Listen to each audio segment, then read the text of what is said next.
నమస్తే, welcome to BCT news bulletin లో ముందుగా హెడ్లైన్స్ చూద్దాం. ఉద్యాన పంటల సాగు విస్తీర్ణం బాపట్ల జిల్లాలో పెంచడానికి సచివాలయ స్థాయిలో సర్వే నిర్వహించాలి. జిల్లా కలెక్టర్ జె వెంకటమురళి. విద్యుత్ షాక్తో కౌలు రైతు మృతి, శోక సముద్రంలో కుటుంబ సభ్యులు, కన్నీటి పర్వమైన గ్రామం.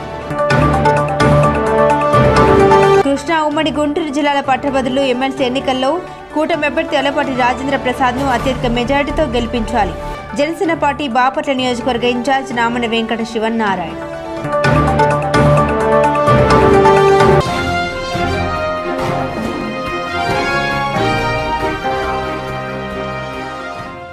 ఈ నెల 27వ తేదీన జరిగే ఎమ్మెల్సీ ఎన్నికల్లో కూటమి అభ్యర్థిగా అలపాటి రాజేంద్ర ప్రసాద్ పోటీలో ఉన్నారని, ఆయనను అత్యధిక మెజారిటీతో గెలిపించాలని ఆంధ్రప్రదేశ్ డిప్యూటీ సీఎం పవన్ కళ్యాణ్ కోరారు. శాసనసభ్యులకు మద్దతు ఇచ్చి గెలిపించారో అదేవిధంగా ఎమ్మెల్సీ అభ్యర్థిని కూడా గెలిపించాలని ఆయన కోరారు. సార్వత్రిక ఎన్నికల్లో కూటమికి ఎంత బలంగా నిలిచి ఎంత స్ఫూర్తిని చూపించారో అదే పట్టభద్రుల ఎమ్మెల్సీ ఎన్నికల్లోనూ చూపి మద్దతు ఇవ్వాలని కోరుకుంటా ఉన్నాను. ఈ నెల 27వ తేదీన జరిగే ఎమ్మెల్సీ ఎన్నికల్లో ఉమ్మడి కృష్ణా ఉమ్మడి గుంటూరు జిల్లాల నుంచి కూటమి అభ్యర్థిగా శ్రీ ఆలపాటి రాజేంద్ర ప్రసాద్ గారు పోటీ చేస్తున్నారు. వారికి మొదటి ప్రాధాన్యం ఓటు వేసి గెలిపించవలసిందిగా మనస్ఫూర్తిగా కోరుకుంటున్నాను. ఉద్యాన పంటల సాగు విస్తీర్ణం బాపట్ల జిల్లాలో పెంచడానికి సచివాలయాల స్థాయిలో సర్వే నిర్వహించాలని జిల్లా కలెక్టర్ జె వెంకటమురళి అన్నారు. ఉద్యాన పంటల సాగుపై అనుబంధ శాఖల అధికారులతో స్థానిక కలెక్టర్ క్యాంపు కార్యాలయంలో ఆయన ప్రత్యేక సమావేశం నిర్వహించారు. ఉద్యాన పంటలు సాగు చేసే రైతులకు పూర్తి స్థాయిలో అవగాహన కల్పించాలని జిల్లా కలెక్టర్ పేర్కొన్నారు. జిల్లాలో ప్రధానంగా మిర్చి, పసుపు, అరటి, కూరగాయలు, బొప్పాయి పంటలు సాగుతున్నాయన్నారు. ఇప్పటికే 50,965 ఎకరాల్లో సుమారు 45,000 మంది రైతులు ఉద్యాన పంటల్ని సాగు చేస్తున్నట్లు వివరించారు. తీర ప్రాంతాల్లో పూల మొక్కలు విస్తారంగా సాగు అవుతున్నాయన్నారు. ప్రస్తుతం 15 రకాల పంటలు సాగు చేస్తుండగా వాటి సంఖ్య మరింత పెరగాలన్నారు. ఉద్యాన పంటలు ఎన్ని ఎకరాల్లో సాగుతుంది, సొంత భూమి ఉన్న రైతుల సంఖ్య, కౌలు రైతుల సంఖ్య, భూమి వివరాలు సేకరించాల్సి ఉందన్నారు. జిల్లా వ్యాప్తంగా సచివాలయాల స్థాయిలో 4.50 లక్షల కుటుంబాలు నివాసం ఉంటున్నాయన్నారు. సమగ్ర సమాచారం కొరకు క్షేత్రస్థాయిలో ఇంటింటా సర్వే చేయాలన్నారు. ఉద్యాన పంటలు సాగు చేస్తున్న వారిని గుర్తించి వారికి అధునాతన సాంకేతిక పరిజ్ఞానంపై అవగాహన పెంచాలన్నారు. సాంకేతికతను అందిపుచ్చుకునేలా రైతులకు శిక్షణ ఇవ్వాలన్నారు. పంట దిగుబడి రాగానే వారి ఉత్పత్తులను విక్రయించుకోవడానికి మార్కెట్ సౌకర్యం కల్పించాలన్నారు. మార్కెటింగ్ శాఖ, సహకార శాఖ, డిఆర్డీ అధికారులు సమన్వయంతో పనిచేయాలన్నారు. హోల్సేల్ వ్యాపారికి రైతులను అనుసంధానించడం, ఆన్లైన్ వ్యాపారాలపై శిక్షణ ఇప్పించాలన్నారు. ఉద్యాన పంటలు సాగు చేసే రైతులందరినీ రైతు ఉత్పత్తి సంఘాల్లోకి సభ్యులుగా చేర్చాలని కలెక్టర్ తెలిపారు. ముఖ్యంగా ఉద్యాన పంటలు సాగు చేసే ఎస్సీ, ఎస్టీ సామాజిక వర్గానికి చెందిన రైతులను గుర్తించి వారికి మెలకువలను నేర్పాలన్నారు. సంస్థాగత నిర్మాణం కొరకు అధికారులు తమ వంతు సహకారం అందించాలన్నారు. ద్వామశాఖ అధికారులు ఉపాధి హామీ పథకం అనుసంధానంతో పంటల సాగు పెంచాలన్నారు. ఉన్నత పథకాన్ని వారికి వర్తింపజేయాలన్నారు. పంటల సాగులో ప్రోత్సాహకానికి ప్రభుత్వం అమలు చేస్తున్న పథకాలన్నింటినీ వారికి వర్తింపజేయాలన్నారు. రుణాల పంపిణీతో వారికి ఆర్థిక చేత అందించాలన్నారు. ఎస్సీ, ఎస్టీలు పండించిన పంటలకు గిట్టుబాటు ధర కల్పించేలా సహకరించాలన్నారు. అంతిమంగా ఉద్యాన పంటల సాగు ఉత్పత్తులు మరింత పెరిగేలా ప్రణాళికతో చర్యలు తీసుకోవాలన్నారు. ఈ సమావేశంలో ఉద్యాన శాఖ ఏడీ జె జన్నమ్మ, ద్వామపిడి విజయలక్ష్మి, డిఆర్డీఏపీడీ పద్మ తదితరులు పాల్గొన్నారు. ఎంతమంది చేస్తున్నారు అనే దాన్ని హార్టికల్చర్ చూసుకొని ఆ హార్టికల్చర్ ఫార్మర్స్కి మీరు స్పెసిఫిక్గా డివిజన్ స్థాయిలో కానీ 2-3 మండలాలకు కలిపి కాన్స్టిట్యున్సీ స్థాయిలో కానీ మండల స్థాయిలో కానీ ట్రైనింగ్ క్యాంప్స్ పెట్టండి. First collection of data, next training, capacity building చేయండి. ఆ తర్వాత మనము ఏమేమి ఇస్తున్నాం వాళ్ళకి, ఇప్పుడు ఎంఐడిహెచ్లో ఇస్తున్నాం, ఉన్నవన్నీ చేసి వాళ్ళని కూడా అందులో ఇన్వాల్వ్ చేయండి. తర్వాత మనకి ఏమేమి స్కీమ్స్ ఉన్నాయి, ఇప్పుడు ఎంఐడిహెచ్ ఒకటి,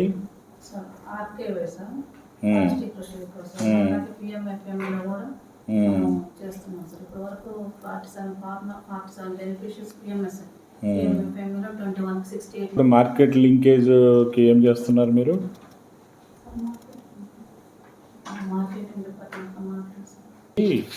మనకు ఆన్లైన్ మార్కెటింగ్ ప్లాట్ఫామ్స్ ఏదో ఓఎన్డీసీ ఉన్నాయి, అట్లనే అదే డిఆర్డీఏలో ఓఎన్డీసీ ఉంది.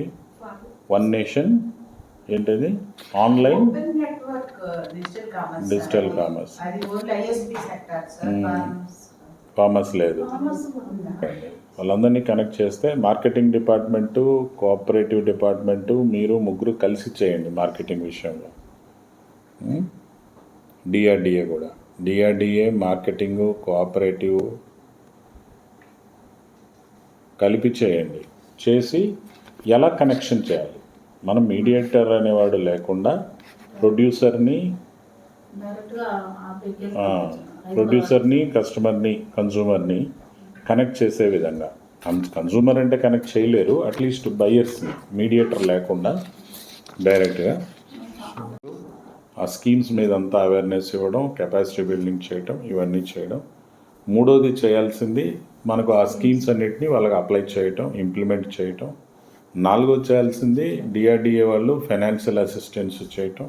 పర్యావరణ విపత్తు సమయంలో బాలల రక్షణ సంరక్షణపై అధికారులు దృష్టి సారించాలని జిల్లా కలెక్టర్ జె వెంకటమురళి అన్నారు.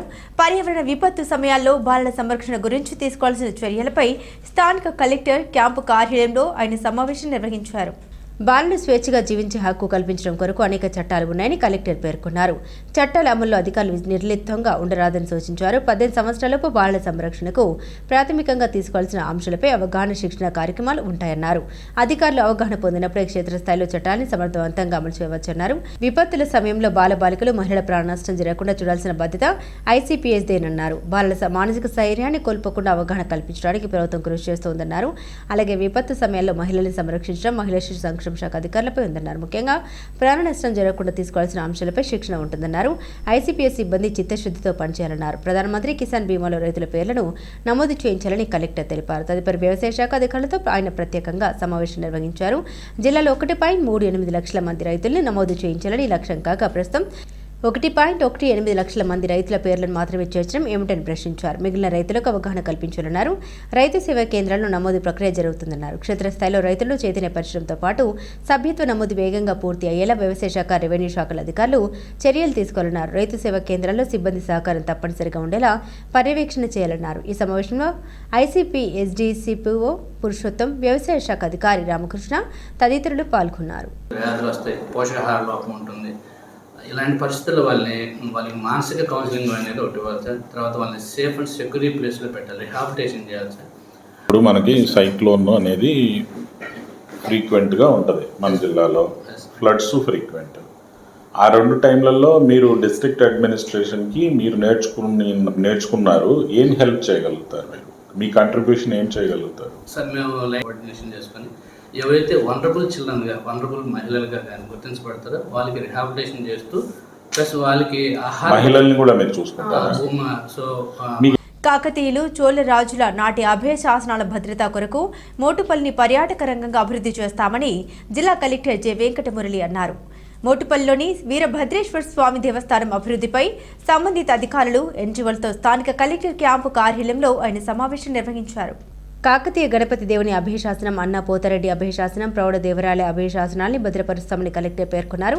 ఇందుకోసం దేవాలయం సమీపంలో మ్యూజియం నిర్మాణానికి ప్రతిపాదన సిద్ధం చేయాలని అధికారులు ఆదేశించారు.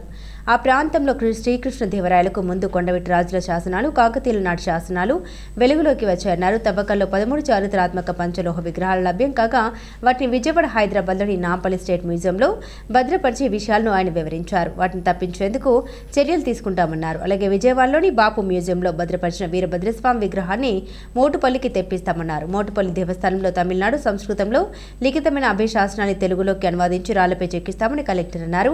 చారిత్రాత్మక సంపదను భద్రపరచడం, ప్రజలందరూ సందర్శించేలా పర్యాటక ప్రాంతంగా అభివృద్ధి చేస్తామన్నారు. పురావస్తు శాఖ పరిశోధకుల సహకారంతో పనులు చేయాలన్నారు. ఈ పనుల్ని ఎన్జీఓల సహకారంతో తక్షణమే ప్రారంభించేలా అధికారులు చర్యలు తీసుకోవాలన్నారు. శతాబ్దాల క్రితం సముద్ర వర్తకంపై రాజులు తీసుకున్న నిర్ణయాలు, బీమా సౌకర్యాలు, విధించిన పన్నులు వసూలపై ఆనాటి రాజుల శాసనాల గురించి వివరాలు అడిగి తెలుసుకున్నారు. అభివృద్ధికి సంబంధించిన పలు అంశాలపై ఆయన సుదీర్ఘంగా చర్చించారు. ఈ సమావేశంలో Chirala RDO Chandrasekhar, forum for better Bapatla కార్యదర్శి డాక్టర్ పిసి సాయిబాబు, పురావస్తు శాస్త్రవేత్త జ్యోతి చంద్రమౌళి, మోటుపల్లి హెరిటేజ్ సొసైటీ కార్యదర్శి దశరథ రామిరెడ్డి, సభ్యులు ఓటుకూరి శ్రీమన్నారాయణ తదితరులు పాల్గొన్నారు. ఏదైనా తుఫాన్ల వల్ల కానీ, దొంగల వల్ల కానీ సరుకు నష్టపోతేను, లేకపోతే ప్రాణహాని జరిగితేను వాళ్ళకి ఈ సరుకుకి ఇంత కాంపెన్సేట్ చేస్తామని చెప్పేసి ఒక శాసనం. అది ఆ శాసనంలోనే అంటే దీంట్లో ఇంత శిస్తు వసూలు చేస్తాము, ఈ విధంగా కాంపెన్సేట్ చేస్తాము అనేది అంటే మెరైన్ ఇన్సూరెన్స్, లైఫ్ ఇన్సూరెన్స్ని వరల్డ్లో ఫస్ట్ టైం మెన్షన్ చేసిన శాసనం. అవైలబుల్ అభయ శాసనం, గణపతి దేవుడు అభయ శాసనం ఒకటి, అనపోతారెడ్డి శాసనం ఒకటి, ప్రౌఢ దేవరాయలు ఒకటి, మన బోర్డులు ఈనాటి పిల్లలకి అర్థమయ్యేలాగా రెప్లికా చేయడము, అదే బోర్డులోనే వీలైతే దాన్ని తెలుగు మీనింగ్ అనువాదం చేయటం. అనువాదం అంటే బాగా అంటే ఈరోజు పిల్లలకి అర్థమయ్యేలాగా, ఈరోజు యూత్కి అర్థమయ్యేలాగా అట్లా మనము ఎన్ని శాసనాలు ఉన్నాయి అన్నీ కూడా అంటే వాళ్ళు అర్థం చేసుకొని ఆ సంవత్సరాలని చూసి ఇప్పుడు ఆయన చెప్పారే లైఫ్ ఇన్సూరెన్స్, మెరైన్ ఇన్సూరెన్స్, వాళ్ళ సరుకులకి అన్నిటికీ భద్రత కల్పిస్తున్నాను అని చెప్పి ఏదైతే ఆయన అభయం ఇస్తాడో దాన్ని చదవగానే వాళ్ళకి క్లారిటీగా అర్థమయ్యేటట్టు.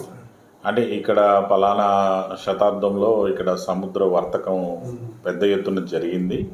ఆ జరిగినప్పుడు ఆ సంవత్సర కాలంలో అప్పుడున్నటువంటి ఎవరైతే రాజు ఉన్నారో ఆయన ప్రాంతం ఇది, ఆయన రాజ్యంలోని అంతర్భాగం, అందులో ఆయన అభయ శాసనాన్ని వేయిస్తూ ఈ విధంగా ప్రకటన చేశాడు అని ఆ ప్రకటన తెలుగులో మీనింగ్ వచ్చేటట్టుగా అది చదివితే వాళ్ళకు ఒక రకమైన ఒక ఫీలింగ్ వస్తుంది. అబ్బో ఇది ఇట్లా ఉందా, ఇంత ప్రౌఢదేవరాయలది, అట్లానే ఇంకేమైనా చోళుల శాసనాలు ఉంటే ఆ బోర్డులు మనము ఎక్కడ వాటిని ప్లేస్ చేసేస్తే. విద్యుత్ షాక్తో కౌలు రైతు మృతి చెందిన సంఘటన కర్లపాలెం మండలం తిమ్మారెడ్డిపాలెంలో చోటు చేసుకుంది. కర్లపాలెం ఎస్ఐ రవీంద్ర తెలిపిన వివరాల ప్రకారం కొత్త నందాయపాలెంకు గ్రామానికి చెందిన అట్ల సుబ్బారెడ్డి తిమ్మారెడ్డిపాలెం గ్రామంలో 1.5 ఎకరం భూమిని కౌలుకు తీసుకుని మిర్చి సాగు చేస్తున్నారు.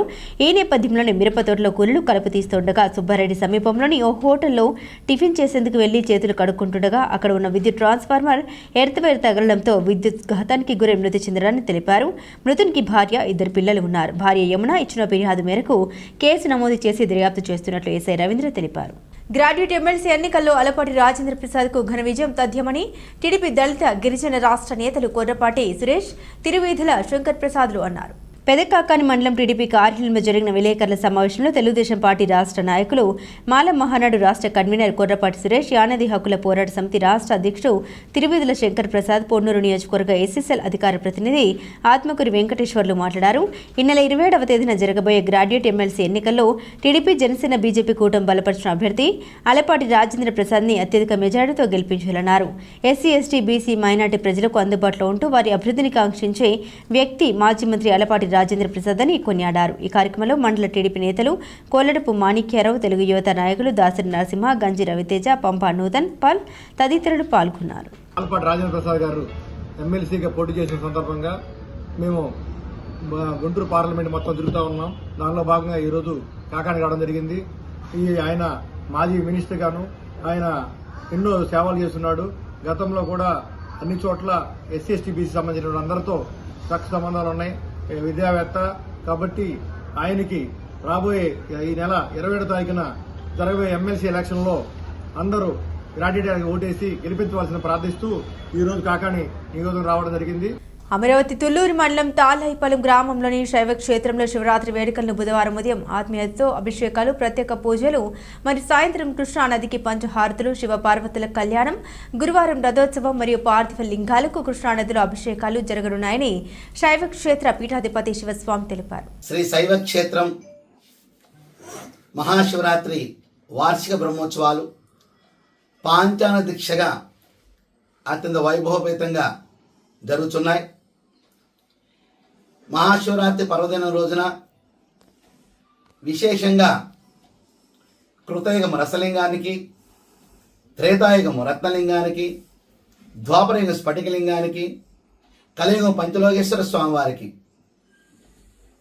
విశేషమైన అభిషేకాలు, భూగృహంలో ఉన్న కాశీ విశ్వేశ్వర స్వామి వారికి అన్నాభిషేకము, శ్రీ రాజరాజేశ్వరి దేవి సమేత కోటిలింగేశ్వర స్వామి వారికి 1,00,000 రుద్రాక్షలతో అర్చన, అమరావతి రాజధాని చుట్టుపక్కల 100 కిలోమీటర్ల విస్తీర్ణంలో ఉన్న సుమారుగా 10,000 మంది మాతృమూర్తులు ఓం నమశివాయ శివపంచాక్షరి నామస్మరణతో కోటి పార్థవలింగాలు చేయమని మన క్షేత్రం నుంచి పుట్టమని పంపిస్తే వారు 2 కోట్ల పార్థవలింగాలు తయారు చేసి క్షేత్రాన్ని అందించడం చాలా ఆనందదాయకం. ఈ 2 కోట్ల పార్థవలింగాలకి ఈ 4 రోజుల బట్టి విశేషంగా అర్చన జరుగుతున్నాయి. మహాశివరాత్రిని 6 జాముల్లో కూడా అర్చన జరిగి 27వ తారీఖున ఉత్తరవాహినిగా ఉన్న కృష్ణానదిలో నిమజ్జనం జరిపి ఆ యొక్క నదీ తీరానికి కోటి ఫల తీర్థము అని నామకరణం చేయబోతున్నాం. అలాగే భారతదేశంలోనే ప్రత్యేక సంతరించుకున్న మహాశివరాత్రి ఒక్కరోజు మాత్రం దర్శనమిచ్చే ఆత్మలింగేశ్వర స్వామి యొక్క దివ్య దర్శనం మహాశివరాత్రి పర్వదిన రోజున ఉదయం 6 గంటల నుంచి అర్ధరాత్రి లింగోద్భోగాల సమయం దాటిన తర్వాత 1 గంట వరకు స్వామివారికి దర్శనాన్ని ఏర్పాటు చేస్తున్నాం. విచ్చేసే భక్తులకి వసతి భోజనం కూడా ఏర్పాటు చేయడం జరుగుతుంది. కావున 50 మంది భక్తులు శ్రీ శైవ క్షేత్రానికి విచ్చేయండి. ఈ విభిన్నమైన ఈ కార్యక్రమాల్లో పాల్గొనండి. పార్వతీ పరమేశ్వర సంపూర్ణ అనుగ్రహ ఆశీస్సులు పొంది తరించవలసిందిగా శుభ ఆహ్వానాన్ని పలుకుతున్నాం. అలాగే మహాశివరాత్రి పర్వదిన రోజు సాయంత్రం 5 గంటలకి కృష్ణవేణి నదీ హారతిని కూడా ఏర్పాటు చేయటం, 27వ తారీఖున రథోత్సవాన్ని ఎప్పటిలాగానే ఈ సంవత్సరం కూడా ఏర్పాటు చేయటం జరిగింది. కావున అందరూ విచ్చేసి అనుగ్రహ ఆశీస్సులు పొంది తరించవలసిందిగా కోరుచున్నాం. కృష్ణా మరియు ఉమ్మడి గుంటూరు జిల్లాల పట్టభద్రుల ఎమ్మెల్సీ ఎన్నికలకు కూటమి ప్రభుత్వం బలపరిచిన అభ్యర్థి ఆలపాటి రాజేంద్ర ప్రసాద్కి మద్దతిస్తూ వారిని అఖండ మెజారిటీతో గెలిపించుకోవాల్సిన బాధ్యత మనందరిపై ఉందని జనసేన పార్టీ బాపట్ల నియోజకవర్గ ఇన్ఛార్జ్ నామన వెంకట శివనారాయణ అన్నారు. బాపట్ల నియోజకవర్గం బాపట్ల జనసేన పార్టీ కార్యాలయంలో నిర్వహించినటువంటి విలేకరుల సమావేశంలో ఆయన మాట్లాడారు. అలపాటి రాజు గెలిపే లక్ష్యంగా మనమందరం కలిసికట్టుగా పనిచేసి అలపాటి రాజేంద్ర ప్రసాద్ను గెలిపించాలని ఈ సందర్భంగా ఆయన కోరారు. ఈ కార్యక్రమంలో బాపట్ల మండలం పార్టీ అధ్యక్షులు దాసరి యేసుబాబు, పిట్టలమానిపాలెం మండల అధ్యక్షులు హుస్సేన్ బేగ్, ఉమ్మడి గుంటూరు జిల్లా లీగల్ సెల్ సభ్యురాలు మరియు బాపట్ల ప్రభుత్వ ఆసుపత్రి డెవలప్మెంట్ సభ్యురాలు అగిశెట్టి విజయ మాధురి, లీగల్ సెల్ కత్తి నాగలక్ష్మి, కొక్కిరాల రాజేంద్ర, షేక్ కరీముల్లా, జిడుగు రాజేష్ కుమార్, అగిశెట్టి శ్రీకాంత్, ఆకుల కోటేశ్వరరావు, చెర్లపల్లి యశోబు నాయుడు, ఆనంద్, సయ్యద్ అన్సారీ, షేక్ రఫీ, న్యామన శ్యామ్ కుమార్, గంటా నాగమల్లేశ్వరరావు, సయ్యారం వంశీకిరణ్, సిహెచ్ సత్యనారాయణ, సిహెచ్ సాయి మురళి మరియు జనసేన పార్టీ నాయకులు, కార్యకర్తలు తదితరులు పాల్గొన్నారు. ఫిబ్రవరి 7వ తారీఖున జరగబోయే ఉమ్మడి కృష్ణా గుంటూరు జిల్లాల పట్టభద్రుల ఎమ్మెల్సీ ఎలక్షన్లో జనసేన, తెలుగుదేశం, బీజేపీ ఉమ్మడి అభ్యర్థిగా ఆలపాటి రాజేంద్ర ప్రసాద్ గారు పోటీ చేస్తున్నారు. జనసేన పార్టీ అధినేత గౌరవ ఉప ముఖ్యమంత్రి వర్యులు శ్రీ కొనిదెల పవన్ కళ్యాణ్ గారి ఆదేశాల మేరకు బాపట్ల నియోజకవర్గంలో జన సైనికులు, జనసేన నాయకులు, వీర మహిళలు అందరూ కూడా కూటమి అభ్యర్థి అయినటువంటి ఆలపాటి రాజేంద్ర ప్రసాద్ గారి విజయాన్ని కాంక్షిస్తూ ప్రచారం నిర్వహిస్తూ ఉన్నారు. బాపట్ల నియోజకవర్గంలో పట్టభద్రులందరికీ కూడా జనసేన పార్టీ తరఫున విజ్ఞప్తి చేస్తూ ఉన్నాం. కూటమి అభ్యర్థి అయినటువంటి ఆలపాటి రాజేంద్ర ప్రసాద్ గారికి మొదటి ప్రాధాన్యత ఓటును వేసి ఎన్డీఏ కూటమిని బలపరచవలసిందిగా కోరుతా ఉన్నాం. మనకి రేపు జరగబోయేటటువంటి ఎమ్మెల్సీ ఎన్నికల్లో ఎగుసవ్వ అయినటువంటి మండల్లో జనసేన పార్టీ, తెలుగుదేశం, బీజేపీ కూటమికి మెజార్టీ తక్కువ ఉన్నందువల్ల వాళ్ళ యొక్క దీనికి కూడా ప్రతి ఒక్కదానికి అడ్డుపడతాం. ఇచ్చినటువంటి ఎమ్మెల్యేలు కూడా ఇవాళ రోజున ప్రజల సమస్యల మీద ఎక్కడ గొంతెత్తి మాట్లాడుకుని ఉండటం చాలా బాధాకరం. ఇలాంటి సందర్భంలో కూటమి అభ్యర్థిని గెలిపించినట్టయితే పట్టభద్రుల వాణిని తన బాణిగా ఆలపాటి రాజేంద్ర ప్రసాద్ గారు వినిపించి పట్టభద్రులకు న్యాయం చేసే దిశగా పనిచేస్తారని చెప్పి ఆశిస్తూ మీ యొక్క అమూల్యమైనటువంటి ఓటును ఆలపాటి రాజేంద్ర ప్రసాద్ గారికి వేసి విజయం చేకూర్చవలసిందిగా కోరుతా ఉన్నాం. కర్లపాలెం శివారు అగ్రహారంలోని శ్రీ గంగా గౌరీ సమేత బద్రి కేదారేశ్వర స్వామివారి దేవాలయంలో శివ దీక్షా పరులకు ఇరుముళ్లు కట్టే కార్యక్రమాన్ని నిర్వహించారు. ఈ సందర్భంగా దీక్షా పరులు స్వామివారికి ప్రత్యేక పూజలు నిర్వహించారు. కర్లపాలెం మండలం పాత నందాయపాలెం గ్రామానికి చెందిన కొందరు శివ దీక్షా పరులు శ్రీశైలం భ్రమరాంబిక సమేత మల్లికార్జున స్వామివారి దేవస్థానానికి పయనమయ్యారు. ఈ సందర్భంగా 41 రోజుల పాటు నియమ నిష్ఠలతో నిర్వహించిన శివ దీక్షను ముగించుకొని కర్లపాలెం శివారు అగ్రహారంలోని శ్రీ గంగా గౌరీ సమేత బద్రి కేదారేశ్వర స్వామివారి దేవాలయంలో శివారెడ్డి బాలరెడ్డి గురుస్వామి ఆధ్వర్యంలో ఇరుముడ్లు కట్టే కార్యక్రమాన్ని నిర్వహించారు. ముందుగా పాతనందయ్యపాలెం గ్రామం నుండి శివదీక్ష పరులు గ్రామంలోని రామమందిరం, అమ్మవారి దేవాలయంతో పాటు శ్రీ ప్రసన్నాంజనేయ స్వామి దేవాలయం వద్ద కొబ్బరికాయలు కొట్టి శివాలయానికి చేరుకున్నారు. అనంతరం స్వామివారి దేవాలయంలో ప్రత్యేక పూజలు అనంతరం ఇరుముడ్లు కట్టుకుని శ్రీశైలం బయలుదేరి వెళ్లారు. 40 రోజులు దీక్ష చేసాం స్వామి, 40 రోజులు దీక్ష చేసాం. ఇక్కడేను శ్రీశైలం వెళ్తున్నాము. మా దీక్ష సంపూర్ణంగా నెరవేరి చక్కగా వస్తాం స్వామి. ఓం నమస్తే. రానున్న పట్టభద్రుల ఎమ్మెల్సీ ఎన్నికల్లో మొదటి ప్రాధాన్యత ఓటును 5వ నెంబర్పై గల తనకు 1వ నెంబర్ అంకెను వేసి గెలిపించాలని ఇండిపెండెంట్ అభ్యర్థి అరిగం శివరాం ప్రసాద్ పట్టభద్రుల్ని కోరారు. బాపట్ల పట్టణంలోని ప్రెస్ క్లబ్ కార్యాలయంలో ఏర్పాటు చేసిన విలేకరుల సమావేశంలో ఆయన పాల్గొని ప్రసంగించారు. రాష్ట్రంలో ప్రధానంగా అంగన్వాడీ కార్యకర్తలు సమస్యలు ఎదుర్కొంటున్నారని, అదేవిధంగా వాలంటీర్ల వ్యవస్థను ప్రభుత్వం నిర్వీర్యం చేసిందని, వారి సమస్యలపై పోరాడతామని ఈ సందర్భంగా ఆయన పేర్కొన్నారు. ఉపాధ్యాయులకు 2011 నుండి ఏరియర్స్ రావడం లేదని, వారిపై పోరాడేందుకు తాను సిద్ధంగా ఉన్నానని, ఉద్యోగులు ఈ విషయంపై ఆలోచించాలని పేర్కొన్నారు. గతంలో విద్యార్థి నాయకుడిగా విద్యార్థుల సమస్యల పట్ల ఆంధ్ర యూనివర్సిటీలో పలు పోరాటాలు చేసి విజయం సాధించామన్నారు. విద్యార్థి నాయకుడిగా మంచి పేరు తెచ్చుకున్నానని ఆయన పేర్కొన్నారు. లా పూర్తి చేసుకుని 2004 నుండి బిజవాడ బార్ అసోసియేషన్లో ప్రాక్టీస్ చేస్తున్నానని, హనుమాన్ జంక్షన్లో ఉచిత న్యాయ సలహా కేంద్రం పెట్టి ప్రజలకు సేవ చేస్తున్నామన్నారు. ప్రజలకు సేవ చేయాలనే ఉద్దేశంతో ఎమ్మెల్సీ ఎన్నికల్లో పోటీ చేస్తున్నానని అన్నారు. ఈ కార్యక్రమంలో ఎం రమేష్, మొగిలి ప్రతాప్ కుమార్, సిహెచ్ జనార్దన్ రావు తదితరులు పాల్గొన్నారు. నేను గతంలో ఆంధ్ర యూనివర్సిటీ విద్యార్థి నాయకుడిగా విద్యార్థుల విషయాలపై నేను సహకరించి ఒక మంచి విద్యార్థి నాయకుడిగా పేరు తెచ్చుకున్నాను.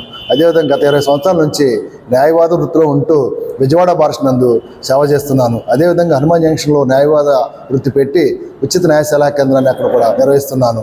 జిల్లాలో వివిధ ప్రాంతాల్లో నేను సేవ చేస్తున్నాను. అదేవిధంగా గుంటూరు జిల్లాలో నా బంధువర్గం ఉంది. అదేవిధంగా నా స్నేహితులు, గతంలో నేను గుంటూరులో చదువుకున్నప్పుడు విద్యార్థిగా ఉన్నప్పుడు నేను కొన్ని బాధలు చదివి చూశాను. మరి ఆ రోజుల్లో గ్రూప్ 2 కానీ గ్రూప్ 1 కానీ టయానికి వచ్చేటువంటి పరిస్థితి లేదు. ఉన్న ఎగ్జామ్ కూడా పోస్ట్ పోన్ అవుతూ ఉండేటువంటి అటువంటి పరిస్థితుల్లో నేను ఎన్నో బాధలు చదివి చూశాను.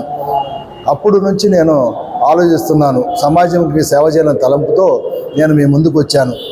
ఈ యొక్క రేపు జరగబో కృష్ణా గుంటూరు ఎమ్మెల్సీ ఎన్నికల్లో నేను ఎమ్మెల్సీ అభ్యర్థిగా పోటీ చేసి ఉన్నాను. నా యొక్క సీరియల్ నెంబర్ 5 అందు 1 అనే అంకెను వేసి నాకు అఖండ మెజార్టీని చేకూర్చవలసిందిగా ప్రార్థిస్తున్నాను. నేను పోటీ చేయడానికి ప్రధాన కారణం ఈ ఏదైతే ఎమ్మెల్సీ ఎన్నికలు ఉన్నాయో రాజకీయ పార్టీలకు అతీతంగా జరిగేటువంటి ఎన్నికలు, అందుకే గుర్తులు కేటాయించలేదు. మిత్రులారా ఆలోచించండి. నేను ఒక న్యాయవాదిగా, ఒక విద్యార్థి నాయకుడిగా మీ ముందుకు వచ్చాను. నాకు కొంత సర్వీస్ చేయాలనే కోరికతో పాటు ఒక ఎజెండాను కూడా నేను గత 20 సంవత్సరాల నుంచి నా మధ్యలో ఉన్నటువంటి విషయాలు మీకు తెలియపరచుకుంటున్నాను. ప్రధానంగా నేను 24/7 మీకు అందుబాటులో ఉంటానని చెప్పి మీకు మాటిస్తున్నాను. నేను గెలిచిన తర్వాత ప్రతి మండలంలో కూడా ఒక సమీక్ష నిర్వహించి ఎవరైతే నా యొక్క గ్రాడ్యుయేట్స్ మిత్రులు ఉన్నారో వాళ్ళందరితో కూడా నేను సమీక్ష చేసి ఒక మంచి ఎజెండాతో శాసనమండలిలో మీ వాడిని వినిపిస్తాను. దయించి అందరూ అర్థం చేసుకుని నా విజయాన్ని కాంక్షించి సీరియల్ నెంబర్ 5పై 1 అనే అంకెని వేసి నాకు అఖండ మెజార్టీని కలగజేయవలసిందిగా ప్రార్థిస్తున్నాను. పిట్టలవారిపాలెం మండలం చందోలు గ్రామంలో వేంచేసి ఉన్న శ్రీ గంగా పార్వతీ సమేత స్వామివారి దేవాలయంలో మహాశివరాత్రి వేడుకలు పురస్కరించుకొని అన్ని ఏర్పాట్లు చేశామని ఆలయ కార్యనిర్వహణ అధికారి ఘంటసాల నరసింహమూర్తి తెలిపారు. భక్తులకు ఎలాంటి అసౌకర్యం కలగకుండా చర్యలు చేపడుతున్నామన్నారు. మహాశివరాత్రి పర్వదినం పురస్కరించుకొని నెల 26వ తేదీ తెల్లవారుజాము నుండి గంటకు ప్రత్యేక అభిషేకాలు నిర్వహించడం జరుగుతోందని శ్రీ గంగా పార్వతీ సమేత లింగోద్భవ స్వామివారి ఆలయ కార్యనిర్వహణ అధికారి ఘంటసాల నరసింహమూర్తి తెలియజేశారు. శివరాత్రి సందర్భంగా దేవాలయంలో వీచేసిన భక్తులకు ప్రతి గంటకు అభిషేకాలు నిర్వహించనున్నట్టు తెలిపారు. లింగోద్భవ సమయంలో స్వామివారికి రుద్రాభిషేకాలు నిర్వహించనున్నట్లు వివరించారు. ఈ సందర్భంగా భక్తులకు ఎలాంటి అసౌకర్యం కలగకుండా భారీ కేర్లు ఏర్పాటు చేసి అన్ని చర్యలు తీసుకుంటున్నామన్నారు. దేవాలయాన్ని విద్యుత్ దీపాలతో అలంకరింపజేశారు. దీంతో దేవాలయం నూతన శోభను సంతరించుకుంది. బాపట్ల జిల్లా పిట్టలవానిపాలెం మండలం చందోలు గ్రామంలో వేంచేసి ఉన్న శ్రీ గంగా పార్వతీ సమేత లింగోద్భవ స్వామివారి దేవస్థానం బహు ప్రాచీనమైనది. ఈ బాపట్ల జిల్లాలో ఉండేటువంటి ప్రముఖ శైవ క్షేత్రాలలో ఈ చందోలు క్షేత్రము చాలా ప్రాచీనమైన దేవాలయం. అటువంటి ఈ దేవాలయంలో ఈ 2025 సంవత్సరంలో వచ్చేటువంటి మహాశివరాత్రికి అనేక ప్రాంతాల నుండి, సుదూర ప్రాంతాల నుండి భక్తులు తండోబడుండాలుగా, మరి ఒక రకంగా చెప్పాలంటే ఒక తిరునాళ్ళ మహోత్సవం లాగా జనం ఇచ్చేస్తారు. మరి అటువంటి భక్తులందరికీ కూడా మరి వారికి ఒక క్రమ పద్ధతిలో ప్రతి గంటకి అభిషేకం జరిపించే విధంగా, అలాగే వచ్చిన ప్రతి భక్తులందరికీ కూడా తీర్థప్రసాదాలు ఒక వరుస క్రమంగా సక్రమంగా వినియోగం జరిగే విధంగా అన్ని ఏర్పాటు చేస్తున్నాం. అలాగే దేవాలయ పరిసర ప్రాంతాలన్నీ కూడా స్వచ్ఛాంధ్ర స్వర్ణ ఆంధ్రప్రదేశ్లో భాగంగా శుద్ధి చక్కగా శానిటేషన్ చేయించటం, పరిశుభ్రం చేయించటం, అలాగే వాళ్ళకి భక్తులకు కావాల్సినటువంటి సౌకర్యాలలో అన్ని వసతులు ఉండే విధంగా, స్నానాలు చేసే విధంగా, అలాగే అన్ని విధంగా అన్ని ఏర్పాటు చేస్తున్నాము. కాబట్టి భక్తులు ఈ ప్రముఖ శైవక్షేత్రమైన చందోలు లింగోద్భవ స్వామి ఆలయానికి విరివిగా విచ్చేసి తెల్లవారుజామున 4 గంటల నుండి రాత్రి 11 గంటల వరకు కూడా నిర్విరామంగా జరిగేటువంటి అభిషేక మహోత్సవాల్లో పాల్గొనండి. అలాగే రాత్రి 8 గంటల దగ్గర నుండి స్వామివారికి లింగోద్భవ కాలంలో విశేషంగా పంచామృతాలు, సుగంధ ద్రవ్యాలు, అలాగా వివిధ అభిషేకాలన్నీ కూడా చాలా గొప్పగా జరుగుతాయి. ఈ కార్యక్రమంలో పాల్గొని స్వామివారిని దర్శించి స్వామివారి తీర్థప్రసాదాలు స్వీకరించవలసిందిగా మరీ కోరుతున్నాను. శ్రీ గంగాపరశ లింగోద్భవ స్వామి వారి దేవస్థానం చందోలు. ఈ లింగోద్భవ స్వామి వారు ద్వాపరయుగం నాటి కాలం నుండి స్వామివారి అనుగ్రహాన్ని ఇస్తూ ఉన్నారు. తదనంతరం 10వ శతాబ్దంలో చోళరాజుల యొక్క పరిపాలనలో దేవాలయం పునర్నిర్మాణం జరిగింది. ఆ తర్వాత అక్కడి నుంచి ఈ గ్రామానికి నలుదిక్కుల నుంచి విశేషమైనటువంటి భక్తులు పర్వదినాల్లో వస్తాం. అలాగే స్వామివారి యొక్క విశేష అనుగ్రహాన్ని పొందుతూ ఉన్నారు. అందులో విశేషమైనటువంటి మహాశివరాత్రి పుణ్యమైనటువంటి రోజున భక్తులందరూ కూడా ప్రాతకాలం నుంచి లింగోద్భవ కాలం వరకు కూడా అర్చనాది కార్యక్రమాలు, అభిషేక కార్యక్రమాలు పాల్గొంటూ స్వామివారి యొక్క అనుగ్రహాన్ని పొందుతూ ఉన్నారు. ఈ యొక్క స్వామివారి మహాశివరాత్రి విశేషం ఏమంటే దాన ధర్మాదులు, అలాగే యజ్ఞ కార్యాల కన్నా విశేషమైనటువంటి ఫలితం ఈరోజు స్వామివారి సేవలు దొరుకుతుందని చెప్పేసి పురాణాల్లో చెప్తున్నారు. కాబట్టి 50 మంది కూడా ఇక్కడికి వచ్చి స్వామివారి అనుగ్రహాన్ని పొందుతూ ఉన్నారు. పిఠలమానుపాలెం మండలం చందూరు గ్రామంలో గల శ్రీ బండ్లమ్మవారి దేవాలయంలో ప్రత్యేక పూజలు నిర్వహించారు. మంగళవారం కావడంతో భక్తులు అధిక సంఖ్యలో పాల్గొన్నారు. మంగళవారం కావడంతో చందోలు బండ్లమ్మ దేవాలయంలో భక్తులు అధిక సంఖ్యలో పాల్గొని ప్రత్యేక పూజలు నిర్వహించారు. ఈ సందర్భంగా ఆలయ కార్యనిర్వహణ అధికారి నరసింహమూర్తి, అర్చకులు శ్రీరామ్ శర్మలు మాట్లాడారు. మంగళవారం కావడంతో అమ్మవారిని మహాశక్తి దేవిగా అలంకరించడం జరిగిందని, అనంతరం పసుపు, కుంకుమ, వివిధ రకాల పుష్పాలతో అమ్మవారిని ప్రత్యేకంగా అలంకరించి ప్రత్యేక పూజా కార్యక్రమాలు నిర్వహించడం జరిగిందని తెలిపారు. హరిద్ర శృంగార్చన పూజలు నిర్వహించారు. పరిసర గ్రామాల నుండి భక్తులు అధిక సంఖ్యలో పాల్గొని దేవాలయ ప్రాంగణంలో పొంగళ్లు పొంగించి నైవేద్యాలు సమర్పించి అమ్మవారికి మొక్కుబడులు తీర్చుకున్నారు. దీంతో దేవాలయం భక్తులతో నిండిపోయింది. భక్తులు బారులు తీరి అమ్మవారిని భక్తి శ్రద్ధలతో దర్శించుకున్నారు. వంశపారంపర్య అర్చకులు బల్లారెడ్డి తదితరులు ఉన్నారు.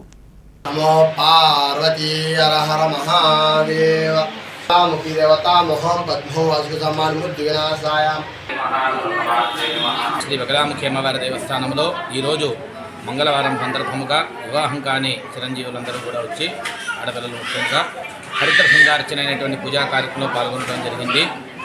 అలాగే ఇంకా ఇతర దూర ప్రాంతాల నుండి వచ్చినటువంటి భక్తులు అమ్మవారికి పొంగలు కార్యక్రమాలు, నివేదనలు, అలాగే దైవికంగా ఈ రోజున అన్నప్రాసనాది కార్యక్రమాలన్నీ కూడా చక్కగా అమ్మవారి దేవస్థానంలో విశేషంగా జరిగి ఉన్నవి. అమ్మవారి యొక్క పరిపూర్ణమైనటువంటి అనుగ్రహం వల్ల వారందరికీ కూడా సకల శుభాలు చేకూరాలని చెప్పని ఆ పరమేశ్వరుని బగలాముఖి అమ్మవారిని మనస్ఫూర్తిగా ప్రార్థన చేస్తూ దేహోమాత. మహిమాన్వితమైనది, భక్తుల కోరికలు తీర్చేది శ్రీ గంగా గౌరి సమేత బదిరి కేదారేశ్వర శివాలయమని ఆలయ ప్రధాన అర్చకులు మామిడాల వాసుదేవ శాస్త్రి అన్నారు. కర్లపాలెం అగ్రహారంలోని శ్రీ గంగా గౌరి సమేత బదిరి కేదారేశ్వర స్వామి శివాలయం శివరాత్రి వేడుకలు జరుపుకునేందుకు ముస్తాబైంది. ఈ శివాలయం 90 సంవత్సరాల ఘన చరిత్ర కలిగి ఉంది. స్వామివారిని నమ్ముకొని దర్శించుకున్న వారి కోరికలు తీరుతాయని భక్తులు చెబుతుంటారు. సంతానం లేని వారికి సంతానం కలగడం, వివాహం కాని వారు స్వామివారిని దర్శించుకున్న తర్వాత వివాహాలు, సంతానం కలిగాయని భక్తులు చెబుతుంటారు. మాఘమాసం, కార్తీక మాసం సమయాల్లో శివనామస్మరణ విశేష పూజలు, అభిషేకాలు జరుగుతుంటాయని మండల కాలం పాటు దాతల సహకారంతో శివనామస్మరణతో 300 మందికి పైగా స్వాములు భక్తులకు చద్ది కార్యక్రమం జరుగుతుంది. శివరాత్రి సందర్భంగా బుధవారం రాత్రి ఏక రుద్రాభిషేకం, పంచామృత అభిషేకాలు జరుగుతాయని వాసుదేవ శాస్త్రి తెలియజేశారు. ఈ కార్యక్రమంలో పరిమి రామకృష్ణ సాయిబాబా, అట్ల సుబ్రహ్మణ్యం రెడ్డి, దేవరకొండ నాగేశ్వరరావు, వారి వెంకటకృష్ణారెడ్డి, పులుగు శ్రీనివాసరెడ్డి, అట్ల బాలభాస్కర్ రెడ్డి తదితరులు పాల్గొన్నారు. విష్ణు ఆదిత్య గణపతి అంబికాసహిత శ్రీ గంగా గౌరి సమేత బదిరి కేదారేశ్వర స్వామి పంచాయత్ దేవాలయం దాదాపు 90 సంవత్సరాల శివాలయం అండి. ఈ శివాలయంలో ఎంతోమంది భక్తులకు సంతానం కలిగినటువంటి సంతానం వచ్చింది, సంతానం కలిగింది. అట్లాగే వివాహం కానటువంటి వాళ్ళు కూడా స్వామివారిని దర్శించి స్వామివారికి అభిషేకాలు చేసుకుని వివాహాలు కూడా జరిగాయండి. ఈ చాలా పురాతన ఈ దేవాలయంలో చాలా విశిష్టత జరిగాయి. ఒక భక్తురాలికి కూడా స్వామివారు ఒంటి మీదకి వచ్చి ఈ శివాలయంలో చాలా కార్యక్రమాలు చాలా బ్రహ్మాండంగా జరుగుతాయి.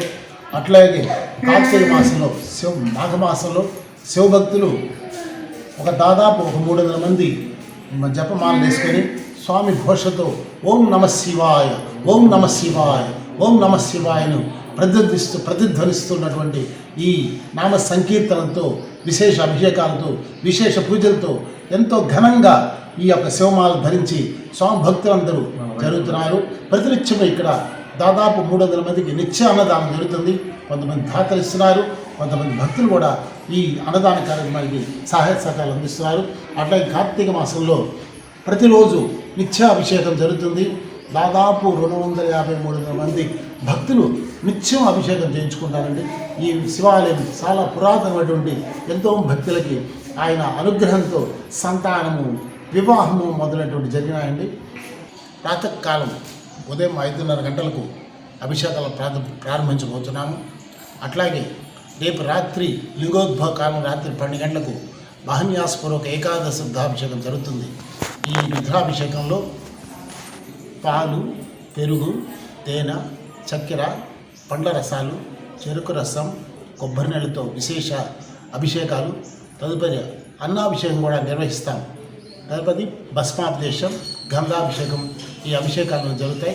కావున భక్తులందరూ కూడా మహాశివరాత్రి పురస్కరించుకొని రేపు రాత్రి జరిగిపోయే మహన్యాసపూర్వక రుద్రాభిషేకంలో అందరూ పాల్గొని స్వామివారిని దర్శించి తీర్థప్రసాదం స్వీకరించి స్వామివారి కృపకు పాత్రలు కావాల్సిందిగా కోరుచున్నాం. బులెటిన్ ముగించే ముందు హెడ్లైన్స్ మరోసారి. ఉద్యాన పంటల సాగు విస్తీర్ణం బాపట్ల జిల్లాలో పెంచడానికి సచివాలయ స్థాయిలో సర్వే నిర్వహించాలి. జిల్లా కలెక్టర్ జె వెంకటమురళి. విద్యుత్ షాక్తో కౌలు రైతు మృతి, శోక సముద్రంలో కుటుంబ సభ్యులు, కన్నీటి పర్వమైన గ్రామం. కృష్ణా ఉమ్మడి గుంటూరు జిల్లాల పట్టభద్రులు ఎమ్మెల్సీ ఎన్నికల్లో కూటమి అభ్యర్థి అలపాటి రాజేంద్ర ప్రసాద్ను అత్యధిక మెజారిటీతో గెలిపించాలి. జనసేన పార్టీ బాపట్ల నియోజకవర్గ ఇన్ఛార్జ్ నామన వెంకట శివన్నారాయణ.